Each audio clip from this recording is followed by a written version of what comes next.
Breaking Jain news. ऐसा क्या हुआ था कि जब परम पूज्य आचार्य भगवान श्री विद्यासागर जी महाराज की आंखें खराब होने की स्थिति बन गई थी।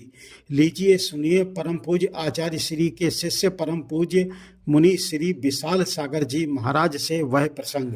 उनका जब गुरुजी कुंडलपुर चातुर्मास कर रहे थे 96 का 76 का 76 से तो जब वहाँ पे चातुर्मास के दौरान एक ऐसी घटना घट गई कि आचार्य जी जब कठिन में भारी बीमार हुए, शल्यग्न की स्थिति बन गई, जैसे तैसे वो उससे उभरे और उभरने के बाद वो थोड़े थोड़े चलने लगे। तो चलने के बाद वो सीधा वहाँ से कुंडलपुर के लिए आ गए बिहार करके। कमजोरी है, चले आ रहे धीरे धीरे करके, और इतने कमज़ोर कि चलते चलते जब वो कुंडलपुर पहुँचे तो दूसरे दिन फिर बुखार आया उन्हें। मतलब बुखार ने उन्हें छोड़ा नहीं कभी भी। अभी बुखार आया, थोड़े दिन बाद वो थोड़े से उभरे तो थोड़ा सा बुखार कम हुआ। देखना संयोग कैसा बनता है, जब आपके जीवन में संघर्ष की घड़ियाँ होती है तो एक के बाद एक चेन लगती है। तो थोड़ा सा उनको उस दिन बहुत पीड़ा थी, आंखों में चूंकि बुखार एक लगातार उनके बना रहा, कमजोरी थी, और तो उस बुखार की हीट जब शरीर में होती है तो आंखों में जलन होती है। आप देखोगे तो हाथों के तलवों में, पैरों के तलवों में और आंखों में जलन होती है। उस दिन उन्हें बहुत ज़्यादा तकलीफ थी और उनकी आंखों में जलन हो रही थी। और संयोग से जो क्षुल्लक जी लोग थे, वो जो छोड़कर गुरुदेव कटनी में आए थे, स्वरूपानंद जी और क्षुल्लक समय सागर जी महाराज, ये दोनों उस दिन वहाँ पर उस समय आ गए थे। तो जब उन्होंने देखा कि गुरुजी को बहुत पीड़ा है, तो क्षुल्लक स्वरूपानंद जी ने क्या किया कि उन्हें लगा कि भाई आंखों में बहुत जलन है, तो इनकी आंखों को ठंडक देने के लिए ऐसा क्या डाला जाए। तो उन्होंने ऐसी चीज़ डाल दी जो उससे विपरीत हो गई। पता क्या? सीखना, ये कभी नहीं करना गलती। उन्होंने दमोह से चंदन का तेल मंगाया। अब कहने को लगता है चंदन ठंडा है ना, लेकिन चंदन में बहुत ज़्यादा तेज एसिड का काम कर जाता है, बहुत ज़्यादा जलन होती है। और उन्होंने क्या किया, और गलती से उस चंदन के तेल को गुरुजी की दोनों आंखों में एक एक बूंद डाल दिया।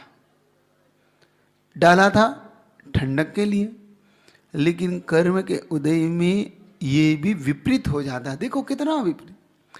और कुछ क्षण बाद जब उसमें जलन मची, इतनी ज़्यादा तेज पीड़ा होने लगी, तो जब हल्की आंख खोली तो इतनी मोटी हो गई वो, और लाल, और उसमें से खून उतर आया।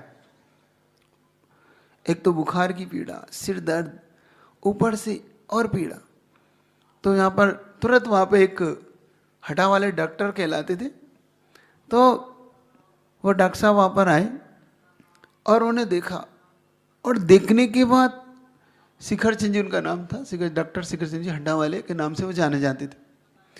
और उन्होंने देखा तो उन्होंने बड़े नाराज़गी जताई कि ये क्या कर दिया। तुरंत आँखों के डॉक्टर को बुलाया, तो उन्होंने भी कहा कि ये क्या कर दिया, तो ऐसे में तो आँख चली जाएगी, क्योंकि उनकी आँखों में ब्लड उतर आया है और एकदम लाल हो गई और एकदम ऐसी सूजन आ गई। अब वो क्षुल्लक जी का आंखों में आंसू भरा है, रोना शुरू हो गया। मतलब उन्हें लगा कि अपने पश्चाताप होने लगा कि मैंने क्या कर दिया, मैंने आज गुरुजी के साथ ये क्या कर दिया। घबराहट सबको हो गई, लेकिन गुरुजी के मन में तनिक भी उनके प्रति द्वेष नहीं, तनिक भी उनके प्रति ये नहीं कि तुमने मेरे साथ ये क्या कर दिया। तो जब डॉक्टर साहब ने ये बात शब्द कहे और क्षुल्लक जी की आंखों में आंसू आने लगे, तो गुरुजी का एक ही शब्द निकला, देखो कर्म का जब विपरीत होता है, कर्म का तीव्र उदय होता है, तो हर कार्य विपरीत होता है। आप अच्छा करने जाओगे वो बुरा ही हुआ। क्यों? क्योंकि इन्होंने तो डाला था ठंडक देने के लिए, और वह काम भी विपरीत है। और गुरुजी ने एक उदाहरण दिया, उसमें गुरुजी ने उदाहरण दिया कि जैसे जब द्वारिका में आग लगी, तो कृष्ण और बलराम उस द्वारिका की आग को बुझाने के लिए समुद्र का पानी डालने लगे, लेकिन वह पानी आग बुझाने की जगह आग को भड़काने लगा। मतलब वो पेट्रोल का काम करने लगा। कर्म का युग जब आता है तब वो ठीक विपरीत हो जाता है। ये हमेशा निगाह में रखना।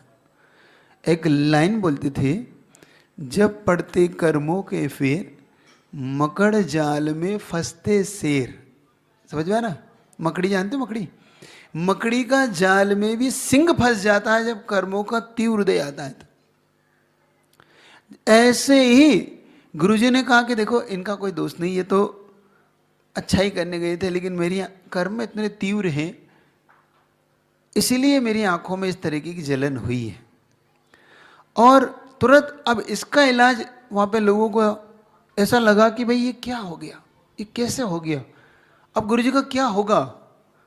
तो वहाँ पर तुरंत समझदारी का काम एक बहुत अच्छा किया वहाँ पे। वो देखो, कभी भी ऐसी स्थिति हो तो मैं आपको एक चीज़ बताता हूँ, इसका एक परम तोड़ होता है किसी भी चीज़ का, आंखों के लिए समझ लेना।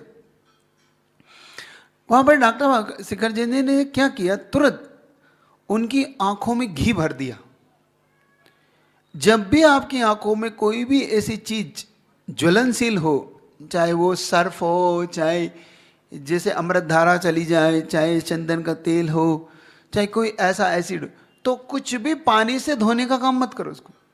क्योंकि अधिकतम अपन क्या करते, छींटे मारते हैं पानी के, तो वो पानी वहां पर रिएक्शन उसमें दुगना पीड़ा देता है। क्योंकि जो भी चीज गई है वो पानी के कारण फैलने लगती है, और जब फैलती है तो आंखों में दुगनी पीड़ा देती है। तो उसका एक ही काट है घी, और वो भी गाय का और शुद्ध घी हो, जिसमें किसी का हाथ न लगा हो। हाथ से अगर हाथ लग जाए तो हाथ का भी घी एक ऐसी संवेदनाशील चीज है कि घी में अगर आपने एक बार हाथ लगा दिया तो आप देखना उस 2 या 3 दिन में उस घी में अलग प्रकार की गंध आने लगती है। कभी कभी आप गलती करते हैं ना, क्या करते हैं आप लोग, मैं बताता हूँ। आप लोग घी बर्तन से, बरनी से घी ऐसा निकालो और उसके ऊपर थोड़ा सा रह जाता है तो आप ऐसे हाथ से करके उसमें लाग देते, वही इतना सा ही घी आपके पूरे घी को खराब कर देता है। ये गलती नहीं करना, उसको उसी में आप वहाँ से पहुँच के अपने बर्तन में ले लो जिसमें आपने घी निकाला है, उसमें मत डालो। कभी उंगली से घी निकालने का पुरुषार्थ मत करो, बल्कि चम्मच से निकालो। क्योंकि एक बार मुझे इसकी डांट पड़ी थी। एक बार मैं गुरुजी के साथ वैयावर्ती कर रहा था, और वैयावर्ती करते करते क्या हुआ, किसी ने कटोरी में घी दिया। हम नए नए थे, हम लोग को तो कुछ पता था नहीं, तो मैंने क्या किया, ऐसे उंगली करके ऐसा घी निकाला। तो गुरुजी कहते क्यों, क्या कर रहे हो ये? तो मैं थोड़ी देर के लिए तो कांप गया। मैंने कहा भाई ये क्या हो गया, भाई घी लगाने था। तो मैं देखने लगा कि, मैंने कहा गुरुजी वैयावर्ती के लिए देखो, फिर बड़े प्रेम और वात्सल्य से कहते देखो ऐसे नहीं निकालते, घी इतना सेंसिटिव होता है, इतना संवेदनशील। देखो अचेतन पदार्थ है कहने को, लेकिन संवेदना कितना उसके अंदर, संवेदना मतलब कितनी जल्दी वो आपके हाथ की एनर्जी को एब्जॉर्ब कर लेता है। उसने जैसे उन गुरुजी ने बताया कि ये क्या है, इतना घी, अब तुम 1 या 2 दिन में इसमें गंध आने लगेगी, ये अपने स्वरूप बदल देगा। तो हमेशा एक चीज याद रखा करो, आप लोग ऐसी गलती नहीं करना। आपको लगता है कि भाई ये तो शांति धारा का घी है और ये तो इतना शुद्ध है और हमने तो इतना महंगा लिया, लेकिन इसमें गंध तो 2 दिन में आने लगी है, तो बहुत खराब दी। वो खराब घी खराब नहीं दिया, आपने आपकी गलती से उसे खराब। तो घी जब भी डालो ऐसा डालना जो बिल्कुल गाय का हो, शुद्ध हो और ताजा हो, तो सबसे अच्छा। 2 बूंद 4 बूंद 10 बूंद चाहिए उसमें, लेकिन वो पीड़ा दूर कर देगा। और वही शिखरचंद जी हटा वालों डॉक्टर साहब ने किया। उन्होंने उस घी को दोनों आंखों में भर दिया और 1 आधी घंटे आचार्य सिखा आप आंखें बंद कर ले। आंखें बंद की, आंखें बंद करने के बाद अब धीरे धीरे उसमें थोड़ी जलन कम हुई, लेकिन एकदम पीड़ा कम नहीं हुई। उसमें 2-3 दिन लगे।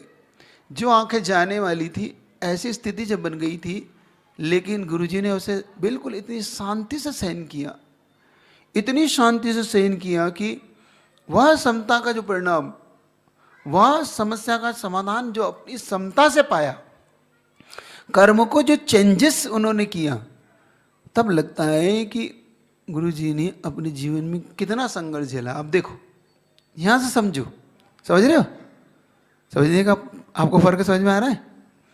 यहां से समझने का पुरुषार्थ करो कि महान व्यक्तित्व का निर्माण किन किन संघर्षों से होकर गुजरता है।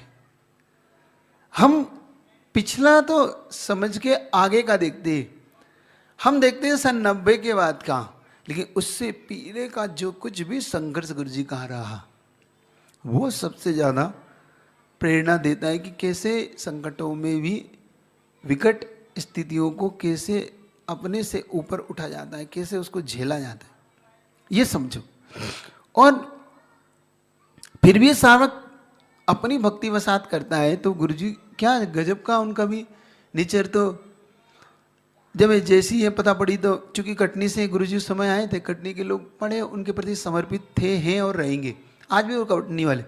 तो कटनी वाले जो युवा लोग थे ये सब वहाँ पर कम से कम 80 से 100 युवा लोग डोली लेके गुरु जी के वहाँ पर पहुँच गए कि अपन गुरु जी को एक काम करते हैं, बहुत पीड़ा है तो वहाँ पे तो इलाज शायद ना मिले, तो ऐसा करते हैं अपन गुरु जी को डोली में लाकर और अपन कटनी में इलाज कराएंगे। और वह डोली लेके गुरु जी के पास पहुँच गए और गुरु जी से निवेदन करने लगे कि आचार्य श्री देखिए, और उसके लिए उन्होंने प्रमाण भी ले लिया, किसका? पंडित जगमोहन लाल जी शास्त्री का। जगमोहन लाल शास्त्री जी ने बहुत सारे उनको उदाहरण दिए कि देखो आप परिस्थितियों के अनुसार डोली में बैठ सकते हैं और ला सकते हैं, ऐसी कोई बात नहीं, जाओ चले जाओ। तो गए और डोली लेके वहाँ पहुँचे, गुरु जी से कहने लगे। तो गुरु जी उनसे कहते कि देखो इस तरीके से बार बार जाना आना अच्छा नहीं होता, अब आँखों में मेरी सुधार है, ये मैं इस तरीके से यहाँ जाऊँ। और उसी समय दमोह वाले आ गए तो वो कहने लगे कि गुरु जी हम लोग डोली लाएँ, तो कटनी वाले कहने लगे, तो दमोह वाले कहले हम गाड़ी लाए हैं, हम गाड़ी में ले जाएंगे। तो कटनी वाले कहते हैं देखो भैया तुम बड़े आदमी हो, तुम गाड़ी लाए, हम छोटे आदमी हम डोली लाए।